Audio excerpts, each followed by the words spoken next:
Hello everyone, thank you for joining me for another video. I'm your host, Sheena Loves Stories, and I am super excited today. So excited. So this is my Bible. You can see it on my channel all the time. I have all of this. It's an ESV version. My husband got it for me, I want to say like 2 years ago, maybe. And if you guys don't know, I started reading it before I became a Christian because my husband told me that he was a Christian. So I was like, oh, I need to read the Bible so I can understand what his beliefs are. And that's how I became a Christian, as I started reading the Bible. And this is a really pretty Bible. It is a dark navy blue. I've seen it on our bookshelves. I thought it was my husband's Bible, but I saw it on our bookshelves, and I was like, man, that's so pretty. So pretty. I hope I get one like that. And then when I asked him for a Bible, he picked up this one. He was like, I got it for you when I bought all of our Bible, the rest of the Bibles that we have. I'm like, oh, cool. So this is my Bible. We have a few Bibles in the house, but not one that I read a lot. We have a King James version, we have a CSB, we have an NIV, just some of the Bibles that we've weirdly collected over the years. I also have an NIV one that we've got from the military. So we just have a collection of Bibles. We have an apologetics study Bible. We have Bible commentaries. Like, we started gathering all of this stuff so we can study. But this has been pretty much my only Bible. This is the only one that I read. If I decide to read a different translation, usually it's through the Blue Letter Bible app, and I get really excited because I read side by side on that. I can do it on my phone, but this is my physical Bible. I take this one to church and everything. But as you guys can probably see over here, my husband got me this one. So we've been talking about getting a journaling Bible, or a Bible that has more margin space or anything, because I write a lot in my Bible. Let's see. Well, now it won't show me anything. Like Revelation's an easy one.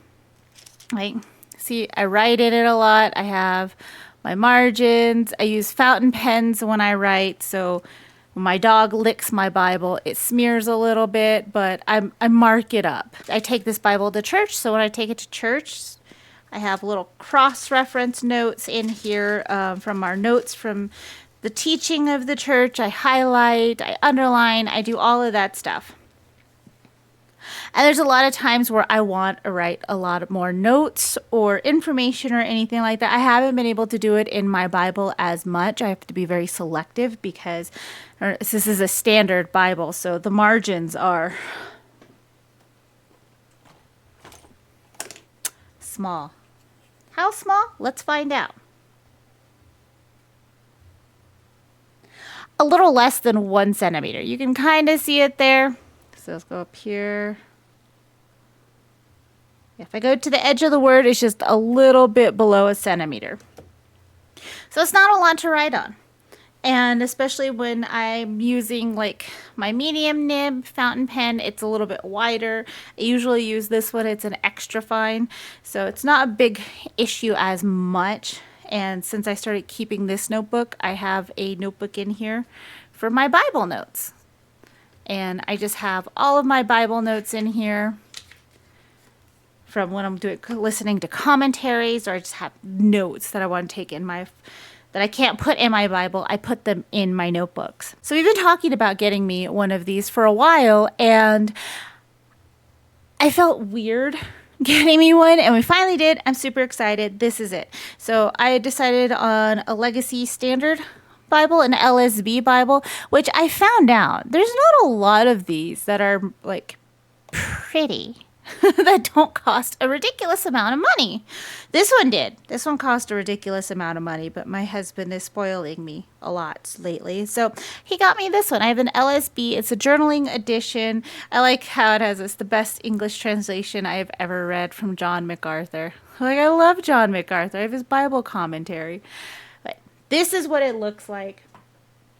I really like the color green, and I like gold, so it seemed I thought it was going to be more like huntery green, I guess, or like a deep green. It's more of an olive green. I don't know if it shows up that well on camera, but it has the gold inlays from Steadfast Bibles. And I didn't even know this, but it has gold gilded edges. I'm like, oh, I love that. I love that. But with gold gilded edges, you have to spend some time. I've learned this from reading books. Just kind of separating the pages. And this is the easiest way to do it. Otherwise, you're going to have to go through a little bit one by one. You can see the difference right here and right here. That's where my thumb went to separate the pages. So you want to get up in the corners. But it is a pretty hefty Bible. I'm really excited about it. It's not too big. I thought it was going to be super large. So this is my ESV version. So it's a little bit shorter. It's thicker because it is a single column, and as you can see, single column, and it has so much margin space. Look at all of this margin space. I'm so excited. And I started using the LSB when I do my John Barnett 52 chapters, 52 Grace chapters in the Bible study. I think I'm on week 41 right now.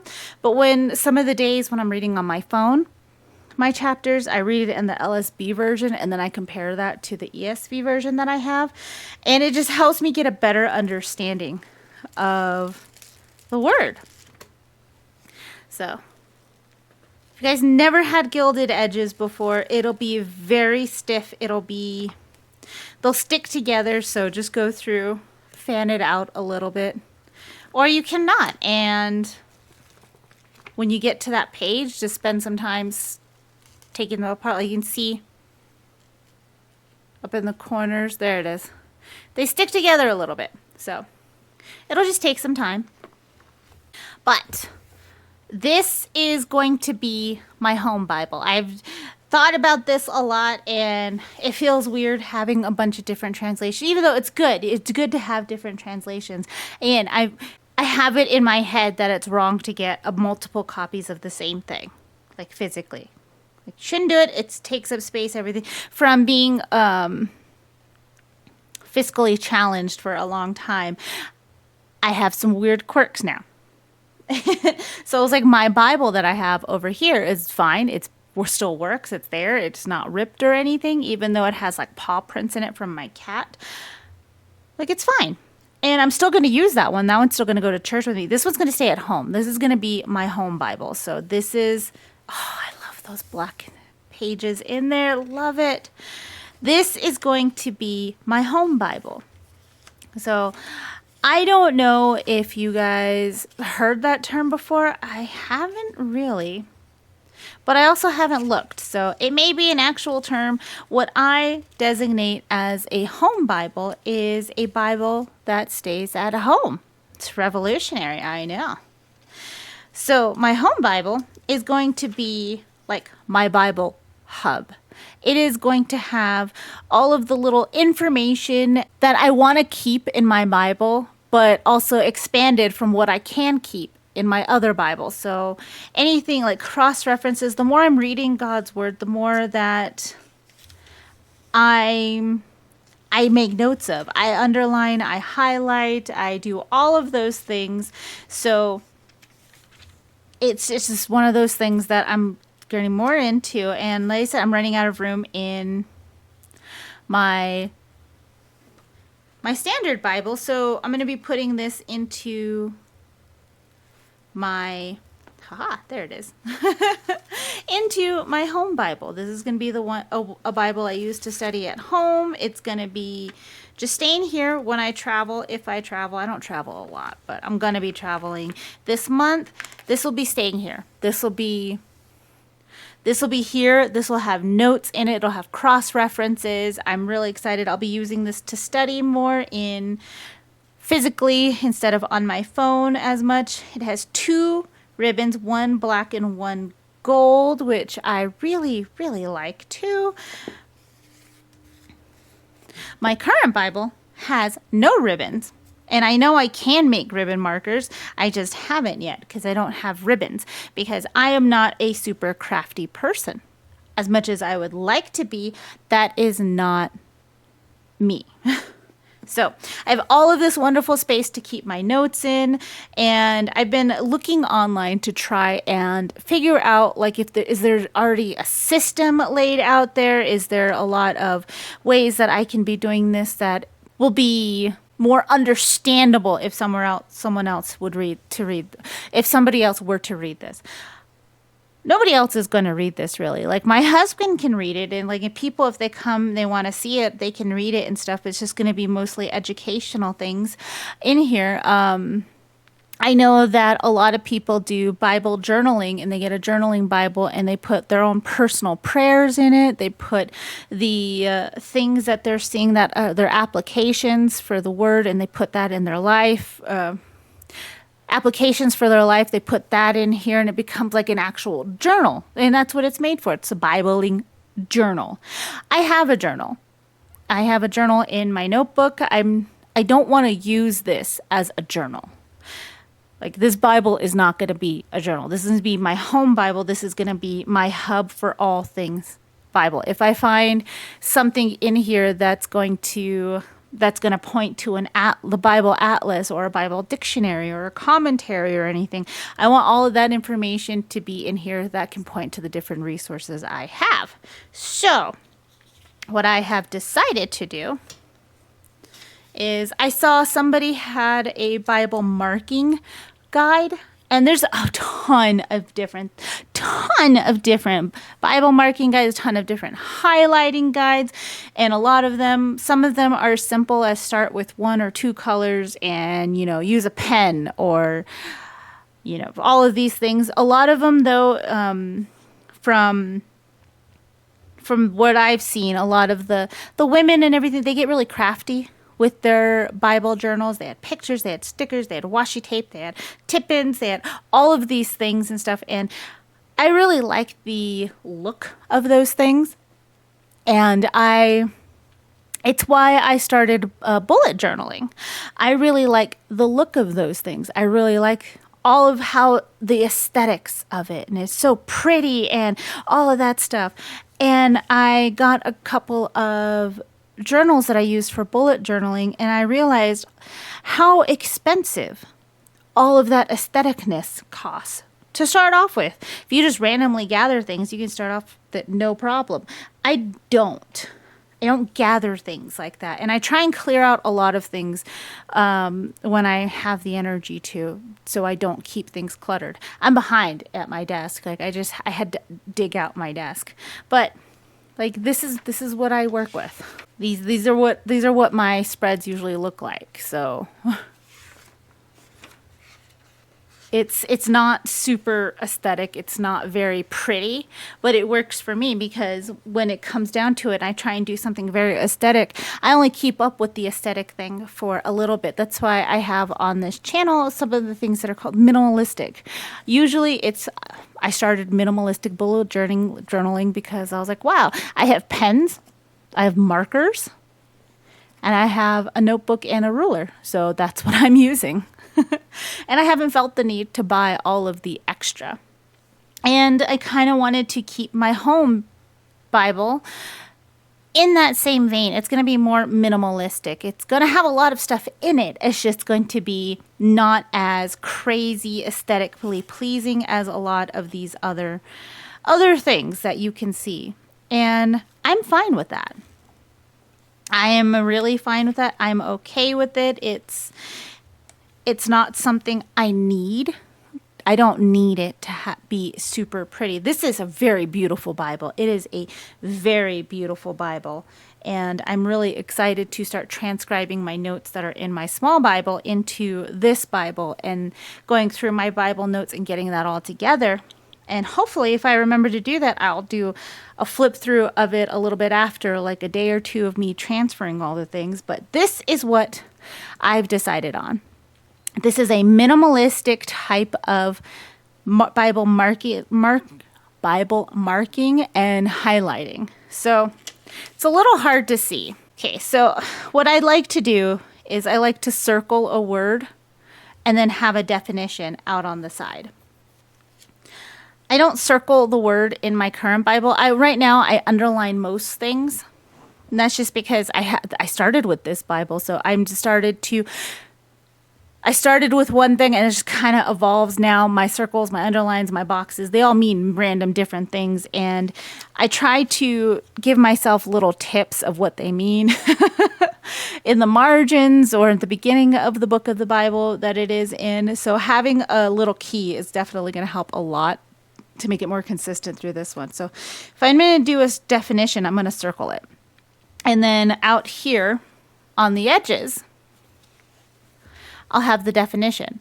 So if I see it, and I was thinking about it, and I was like, oh, I should just have it. A lot of people put it by the verse that they're writing in, that they're talking about. And that's how I have it in my regular Bible. But I think to maximize the space in my journaling Bible, because I'm pretty sure it's going to fill up very quickly with all of the information that I want to put in it. And then I will have to add extra pages, or I'll have to get one of those Bibles that has a blank page in between everything. I don't know. We'll cross that bridge when we get there. But to maximize the space, I also going to have the little symbols and things over here so I understand what it is. So when I see a circle or one of my other little symbols in here, I'll know what it means, and I'll go over here to be able to check the note or anything. But the circle will be a definition. And then I have it's an underline, but it's a squiggly line. It says who God is and what he does. And I got this from one of these websites I was looking at, because I've been looking at this for a hot minute. It's Lauren Ibach. I'll put her website in the description below. But this is her definition of it, because she has a whole Bible marking bookmark guide that helps out a lot. This is where a lot of these symbols came from as well. And it's not having so many colors. I do have highlighters. I use them a lot, but my problem with highlighters is I use them a lot and then I run out of them, and then I usually get what's cheapest or what's on sale. So I don't have the same colors. I don't have the same things. Right now, my husband bought me a bunch of highlighters that have glitter in it, and they are super saturated. And then he got me some more that are more markers and not saturated. So these are those. These are the Cura Rich, Japanese highlighter / markers, and they have glitter in it. And I love glitter, so he bought me a bunch of these. I have one of each color. Unfortunately, this is the one I'm using right now a lot in my Bible and in my other things. It's almost empty. I don't have another one of these. So once it goes out, I probably won't be buying another one. So I can, use up the rest of what I have. And that's a lot of things. Is I accumulated a lot of pens, a lot of markers, a lot of things like this. So I'm trying to use up what I have. So instead of going with the specific highlighter type and to be more minimalistic, I really like this person's guide, is because it doesn't require any highlights. It's all just using your pen. So that's why there's so many different marks. She has a free bookmark you can get on her website that has what it is and the definitions of it. But her definition of who God is, what he does, says similarly to how beneficial it is to take notice of God's names. But she has a symbol. Her symbol for that is a circle. Mine is going to be a highlight color. To take notice of God's names and pronouns, it's also important to notice his attributes, what he does and what he promises. This shapes our most basic understanding of who God is. And that is very true.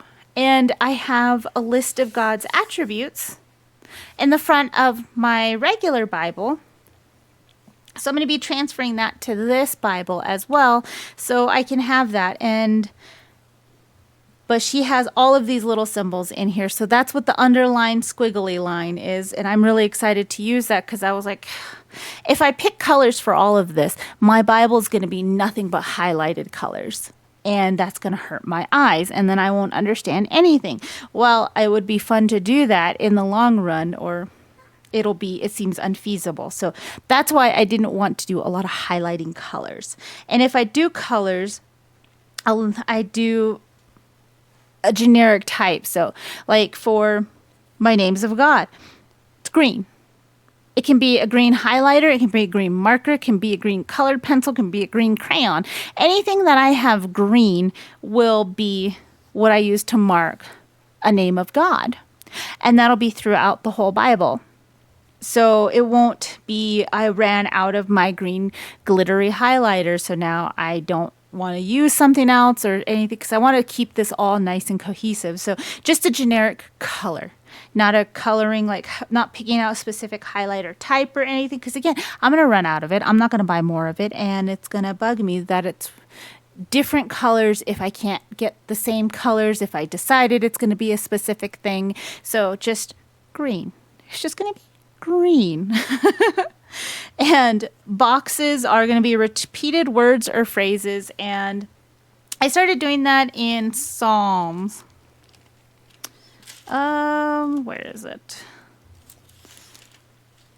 Yeah, because Psalm 46, my pastor pointed out is a recurring word in Psalm 46, and he went into what is and went through this whole thing, and it was a really nice sermon. And I take notes on my sermon and I put that in my notebook. In my notebook, I can have them in this Bible, and then I can also transfer the things that I want to keep long term that I don't just remember into my home Bible.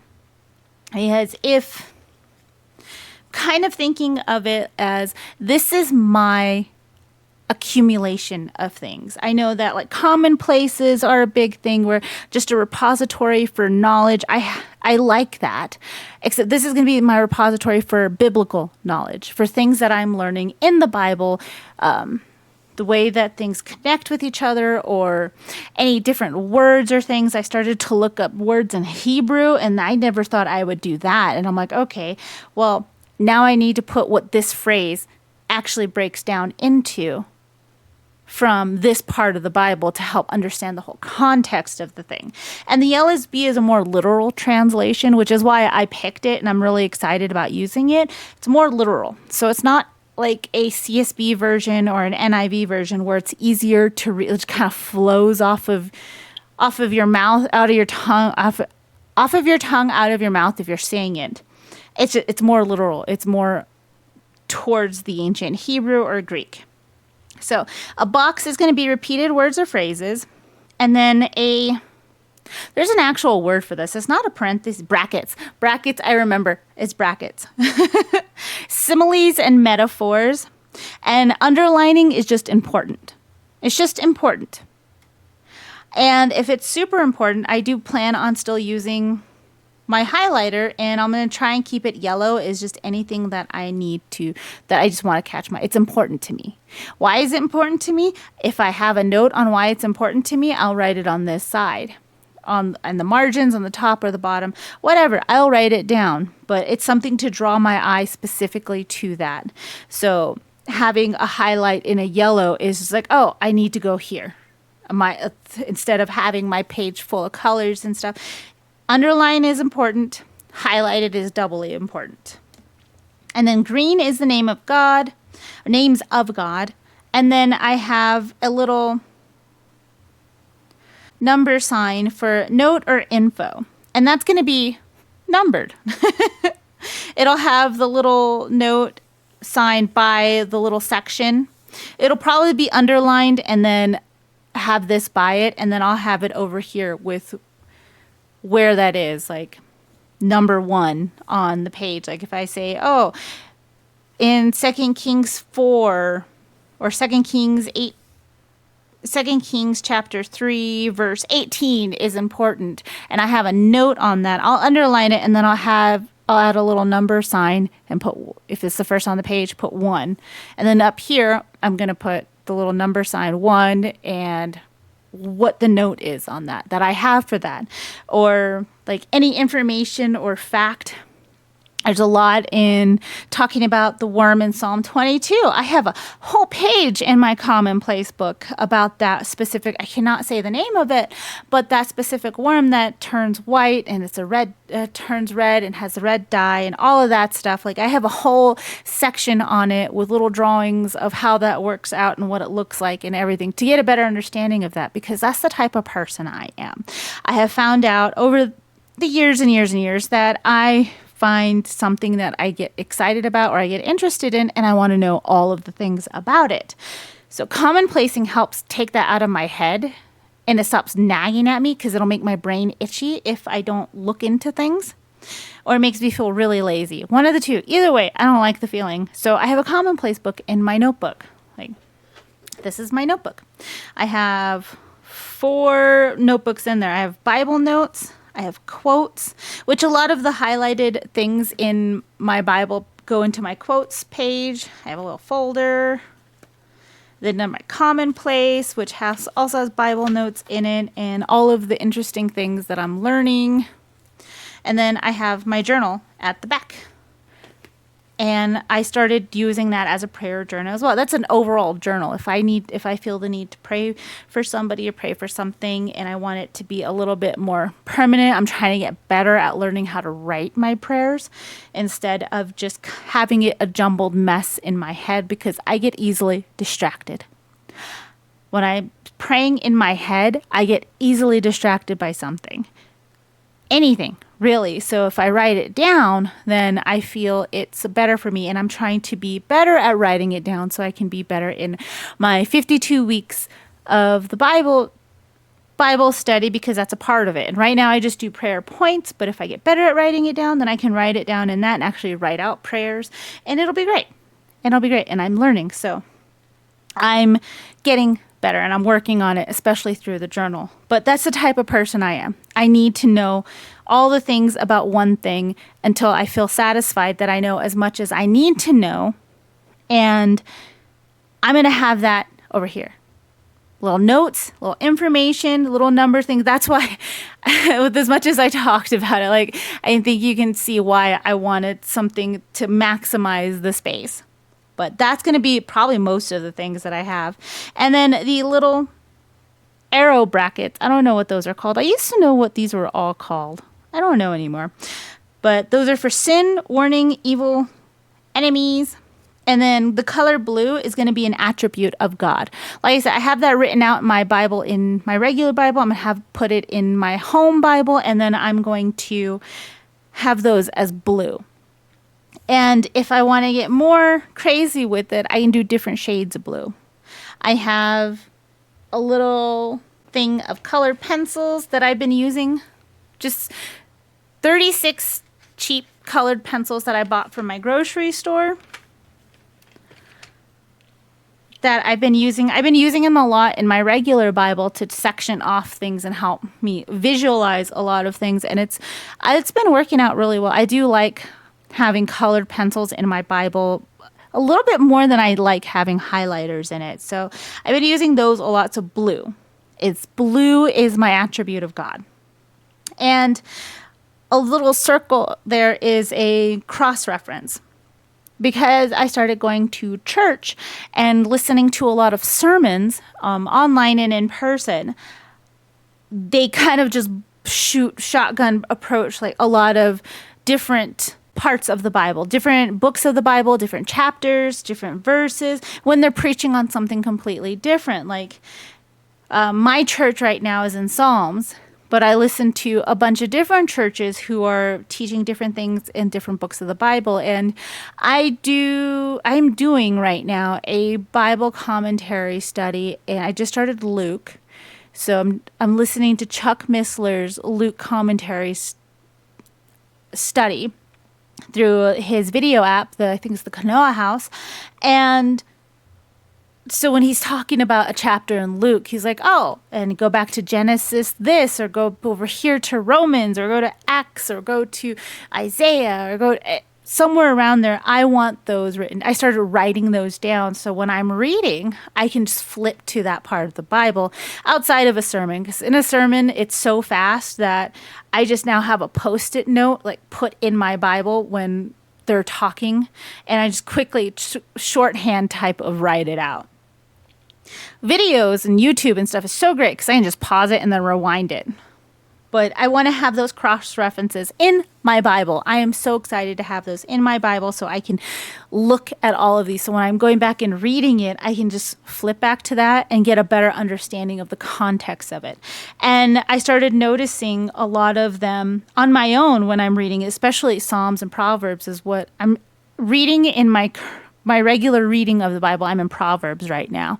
So reading it, I'm like, oh, this part is talking about this, or this reminds me of this part in the New Testament. This reminds me of this whole, like it just kind of connects. And when I'm reading, I see all of these like, oh, this can connect to this can connect to that. So these are my little cross references. It's going to be a little bullet point.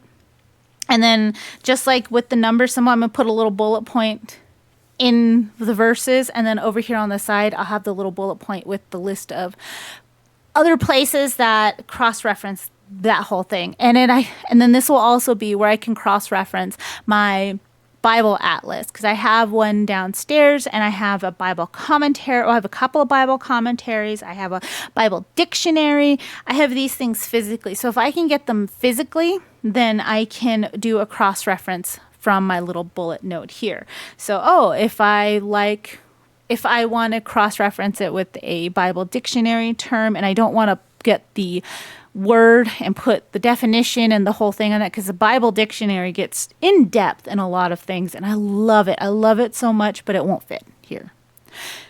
So I can just put, Bible dictionary, page, whatever. And then I can go into my Bible dictionary, look at that page and be like, oh yeah, this is the thing I was referencing in it. This is what it is.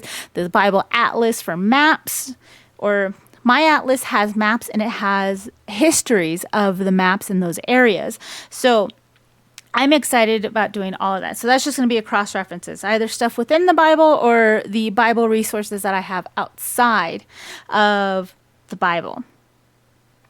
What else do I have? Was it Codex?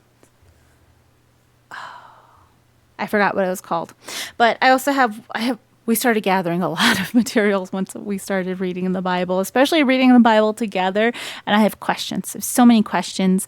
And it was way more. Now I stop and I think about it. I'm learning to meditate better, and then to use context within the Bible, to use the Bible to verify itself and help understand more content. I'm learning.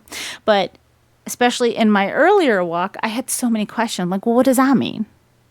What is that? Where is that from? I don't understand. And so my husband started gathering a bunch of resources, and for his own walk as well. But we have those downstairs, and I'm so happy we bought those physically. I am so happy we did, and now I can put them in here, and it's going to be great. And the last one I have is purple, and this is the New Testament quoting the Old Testament, and I really like having that in my current Bible. Like, there's Matthew. Let me find it. And I have that one as a blue in this one. I decided that was the only highlighter I was going to use in this Bible, specifically so I can be like, yes, that's exactly what it is. Why am I not finding any highlights? Oh, it's because it's back here. Yeah. So anything in the blue highlighter in my Bible is where the New Testament quotes it. And then in the New Testament, I have where it quotes it right there. And then in that area of it, I have what it's quoting in the Old Testament. So I'd like to keep that. And I decided purple. Purple was going to be my color for that. So I'm having that, and this is just a minimalistic starting point. I know it's seems a little bit more complicated, but this is really, from what I've seen, there's been people there's books and books on how to color code your Bible and how to mark up your Bible and all of this. From what I have done I do book annotating in my regular books. I do commonplacing. Like I have all of these different things that I built up, and using this one person's, Lauren's, which I really vibed with. It was just like, oh yeah, I understand a lot of what your symbols mean. Let me adjust what I need to adjust, but keep the rest. And there's a lot that she has in there as well that I'm not using, and I may use at some point in time, but this gives me room to grow, because it's gonna grow. That's what I've learned from anything having to do with the Bible. It's always, you're gonna learn more, your knowledge is gonna expand, you're going to have more symbols. You're going to go do it through more things. Like I said in one of my one of my videos for the 52 chapters of the Bible is I'm already trying to plan through like my 8th read through of the Bible. I'm working on my second one right now, my second read through of the Bible. And it's just reading it through while paying more attention to the context and where Jesus is in the Old Testament, because I'm all up in the Old Testament right now. So that's what I'm paying attention to now, is just finding God on every page. And so that's all I'm reading for in this second read through. And then I'm like, yeah, each read through is going to have a different focus. So this is going to grow. Right now it can fit on one little sticky note, and that is great. It is not going to continue that. But I am going to start transferring all of these over. I did print this out. Most of the things I don't print out. A lot of people print out things and they use sticky paper, and that's great. My printer hates me, probably because it's an HP printer and I don't pay enough in subscriptions for it to like me. But I don't print out a lot of things. And I like to write a lot of things by hand because it helps me remember. I like writing it. I like fountain pens, and that's what I use in everything. And if I'm not using it, the ink doesn't go away, and I don't get to replace it with another pretty color. So I write a lot. It's just I like to do it. But I didn't want to. I didn't feel like I could write this out and have it as pretty and nice looking as this. This is Bible characters in the family tree from Adam to Jesus Christ. So you have the sons of Adam and Eve right here, and then goes all the way to Mary and Joseph. Has little notes in here. So I'm going to tape or glue this into my Bible. I'm also going to find a good picture of the tabernacle layout. I was sitting here trying to think of what else I would want to reference in this Bible, because this Bible doesn't have any of the big things at the front or the back. I'm so excited about it. I get to add all my own stuff. Like, oh, all these pages. And then at the back, it doesn't have maps or anything, which is fine. Like I said, I have an atlas. So here's Revelation 21, 22. There's monetary units and weights and concordance. That's the word I was looking for, concordance, because my current Bible has a mini concordance at the back. After the weights and measurement, it also has shortened abbreviations of the Bible and everything. A lot of that I'm going to transfer, not the concordance, but yeah, that's the other thing I have downstairs. But I have all of this room. Thick pages and thin pages. So I don't want to fill it up as much as I can right now, but I want to have some things in it. So yeah, like the genealogy. I have the genealogy right here. I'm constantly trying to look up a genealogy. In my notes, I have the tribes of Israel.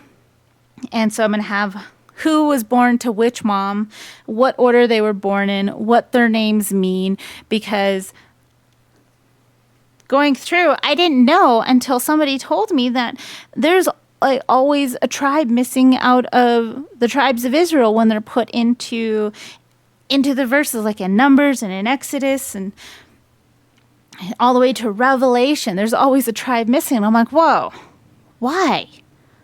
I didn't know that. But going through some of these commentaries, they go through all of that. So I'm like, oh, so now every time I see a tribe of Israel in any of the books of the Bible, I'm like, which one's missing? Why is that one missing? And a lot of it can be brought down to the history of that tribe and their name and kind of how they fit into things. And it also goes into different stories of different parts of the Bible. So again, cross-referencing. And then I'm going to put the genealogy and the tribes of Israel. I don't know if I'm going to put it in the front or the back. I don't know. I'm super excited, but I'm going to start transferring all of my stuff from this Bible. That's what I'm going to be working on. Like I said, it'll be a few days, but hopefully I'll be able to show you guys a nice little wrap up of what that looks like. Okay, so I am back. It hasn't been too long. I thought this was going to take me like, 2 weeks or so. I'm sorry for my breathing too. I don't know what it is. I was re-listening to the last little bit of the video and I'm breathing really good. I don't have asthma. I don't know. Maybe I ran down the stairs last time. I was just really excited. So I apologize for that. I'm going to try and do my best in editing. I don't really know how to do that, but we're going to see if we can figure it out. But I am excited. We have done the initial setup of my new journaling home Bible. So take you through what I have in it. And this is a process. This is a growing process. The more I learn in the Word, the more information I'm gathering and everything, the more this will get filled out. So this is a starting off point. I'm not looking to make a giant template on every page and fill it all out. That kind of defeats the purpose of creating a Bible hub for all of the information that I'm learning now and that I'm going to continue to learn. This past a year of reading the Bible has taught me that I don't know a lot. And I don't know, you don't know what you don't know until you don't know it. And now that I'm learning a bunch of things, I filled out already like notebooks and journals on things that I'm learning. And so putting it all into one space is going to take some time. And I'm not looking to fill up every page. So, like on this one, I haven't written this one out because I forgot to until I'm upstairs, but I'll do this when I get downstairs or sometime later. This is where I'm going to write out the physical resources that I have, because the point of my home Bible is to be a Bible hub, is to stay home and to have all the information that I need in it or that I could want or anything. And eventually, this will get passed on to whoever inherits the stuff I have.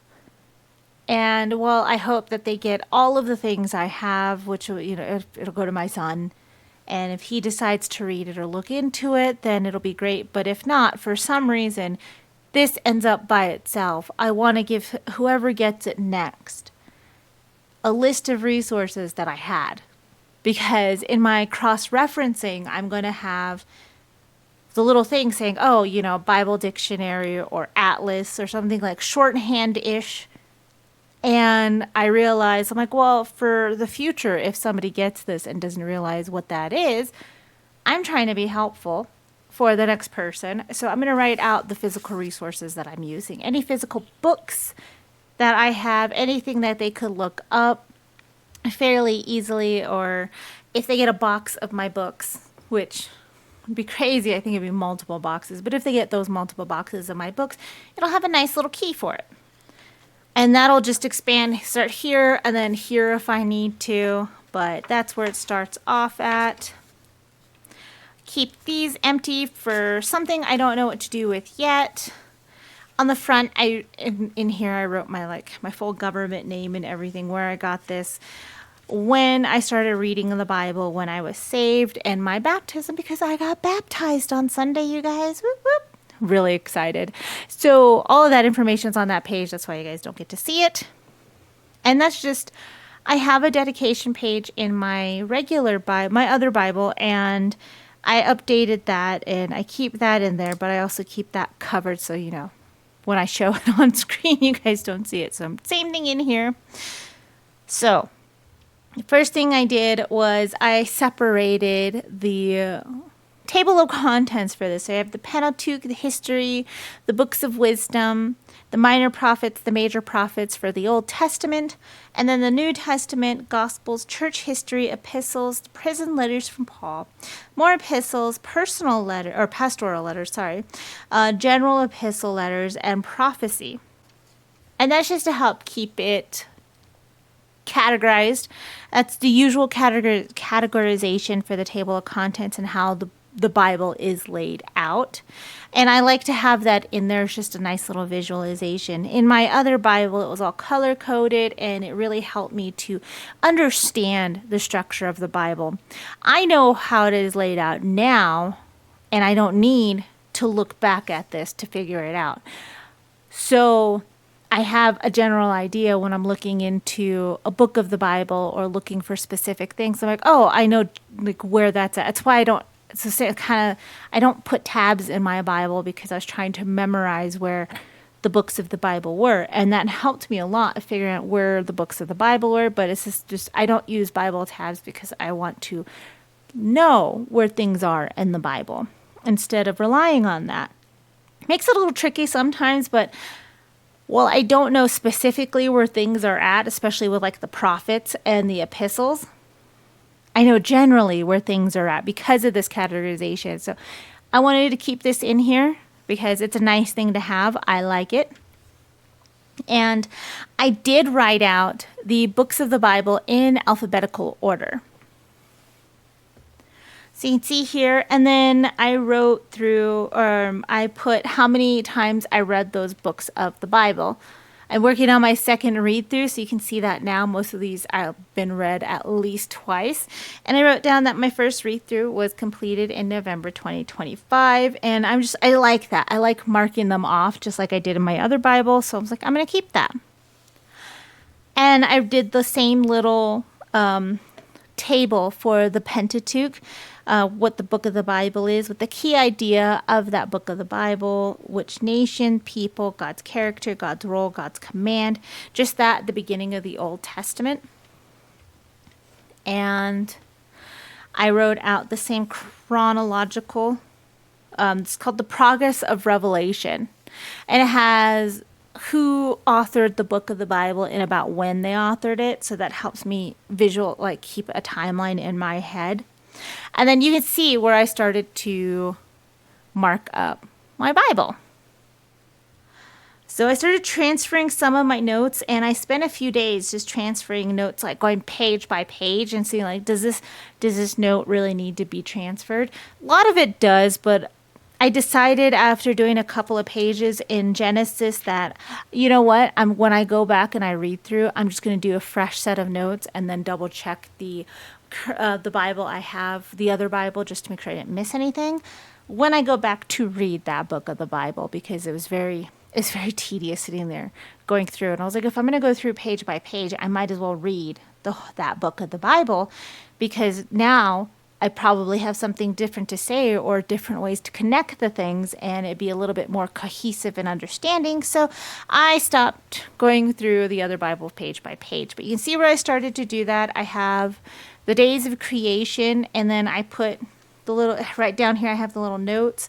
There's note 1 for verse 6, note 2 for verse 21, note 3 for verse 22, note 4 for verse 24, and then I have them up here what the expanded little note of that is, where I can cross-reference things and a definition of a word.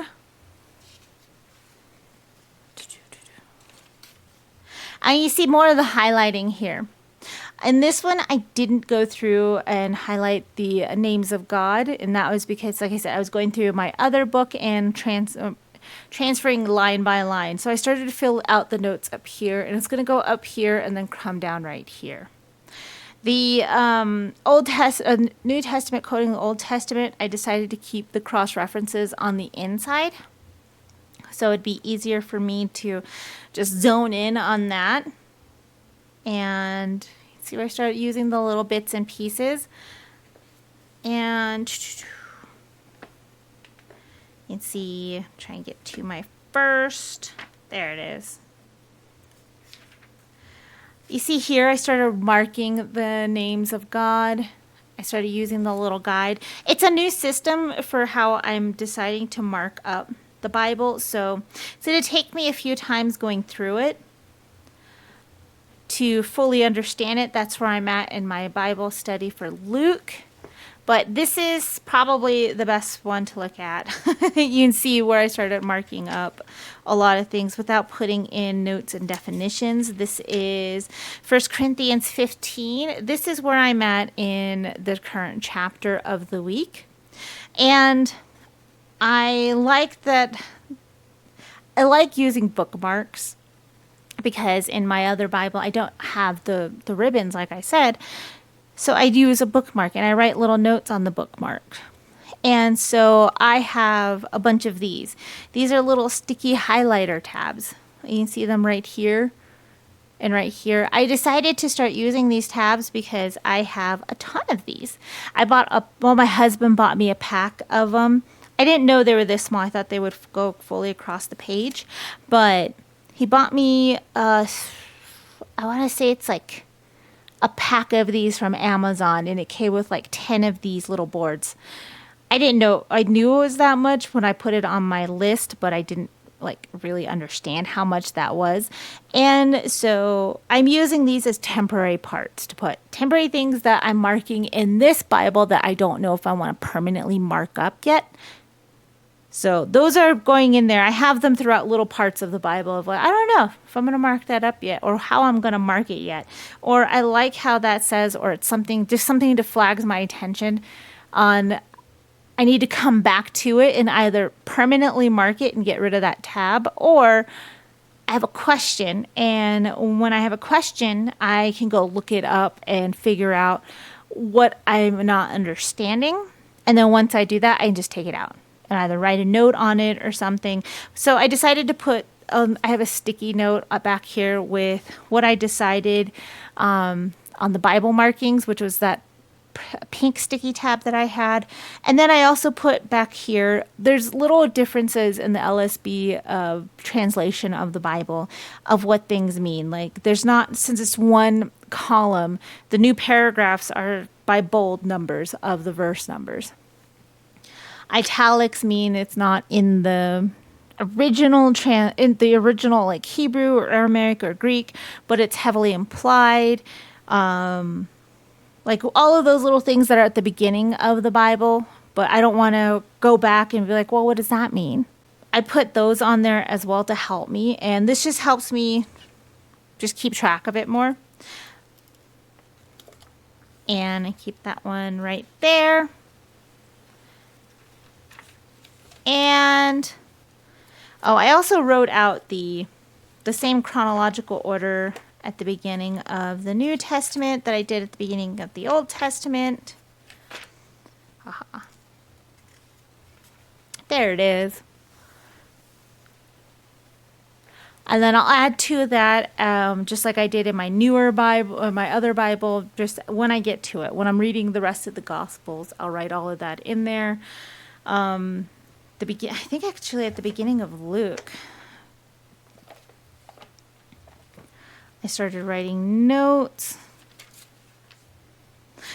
Started writing little background information on notes on Luke. Luke was a Gentile, about when it was written. And you see I started marking it up with different little bits and pieces. But I'm really enjoying the slowing down and taking time to mark up my Bible in the way that I put the marks and what they mean to me. So like reading the 1 Corinthians 15, I read through it once to get the names of God all marked up in there. And then I read it again looking for other things like the little squiggly line. And like reading through Genesis, I read it through Genesis 1, 2, and 3 about 5 times looking for all of these little things. And I just went through my little bookmark and was like, oh, okay, yeah, let me mark that up. And visually, I'm really enjoying how it looks. And I like how I'm able to see the visual pops of color that I want to see. It's important things, it's the names of God, it's the attributes of God, it's the important things to me. I put important for underline, extremely important for underline, and highlighted with yellow. So all of those draw my eye to them, but also I have all of the marks next to them, which is subdued, but it still shows me that these things are important or these things show other things. So visually, it's very great. I'm really enjoying how it looks. And my other Bible had the abbreviations of the books of the Bible. And this is just, I like this because it's easier for me to understand my little shorthand when I'm trying to get the cross references, or if there is a lot of cross references for a specific verse, and I can start shortening them and not being like, well, what is that? What does that mean? What was the shortened abbreviation for, Daniel or Obadiah or anything? Like, I can guess what it is, and sometimes I'm right, sometimes I'm wrong, but it's nice to have that in here. And then these are the attributes of God that I pulled out of the beginning of the other Bible. And I have these little book darts. These are what I use in my regular books. When I'm doing regular annotations in my physical books or anything, when I flag something, when I do a read-through of a book, it's usually the first read-through is just where I want to mark things, and I have these book darts that I use them for. I got these online, and they're just little mini page markers like this. They're super thin, super easy to put on. They don't bulk up the book. And I took a bunch of those and I put them in both of my Bibles of places that I want to keep marked, just to have them in there, and I know that they're just aesthetically pleasing. And I put that genealogy here. I did tape it into this page of the Bible. And then right beneath it, I have the tribes of Israel. And then I have all of the rest of the space to add more into it. I didn't find a layout of the tabernacle that I liked and that I could make work on my printer. So I may just have to draw it out. And that's fine. But if I find one, then I'll print it out and I'll probably put it like right here in this space and do a little thing blurb down here, because I have in my notes that a little table, well, not a little table, a little list of how all of the things in the tabernacle point to Jesus. So I can put the diagram of the tabernacle up here and then use this rest of the space here to write out that list. And that'll be the next thing. But as I'm thinking of these things, as I'm going through the Bible and accumulating all of these questions and information, then this will start to fill out a lot more. And I am super excited about it. That is my setup for my home Bible. Thank you guys so much for hanging out with me. I hope you guys have an amazing day, night, afternoon, whatever it is where you are. I hope this was helpful to somebody. Do you guys have a home Bible? I know that there's a lot of people, especially when I go onto like YouTube and I'm looking for things or ideas, there's people who have like tons and tons of Bibles, and there are people who have like their main Bible, like that's the one they do a lot of stuff in. And that's what I want this one to do. This one's going to try and keep this one as pretty as I can, as very clear and concise as I can. But this one's going to be staying home. I have been doing my daily reading in this Bible, which has been really nice, because I'm sitting there, I'm marking up my Bible. I'm doing all of the things that I'm setting out to do with it, and transferring notes that I have in my other Bible from that specific book or chapter into this one. And I'm really enjoying it. I really like this. It's really great. I really enjoy it. And if you guys have any questions, or if you guys have anything you want to add that you keep in your Bible, or something that you think is helpful for you or anybody else to look for or to keep in their Bible. Like I said, like the picture of the tabernacle, the genealogy, and the tribes of Israel, that's something I look up a lot. That's something that I have flagged on my phone. I have flagged in my notes, because I look it up a lot, because I find a lot of things point to it. So I like to keep that in there.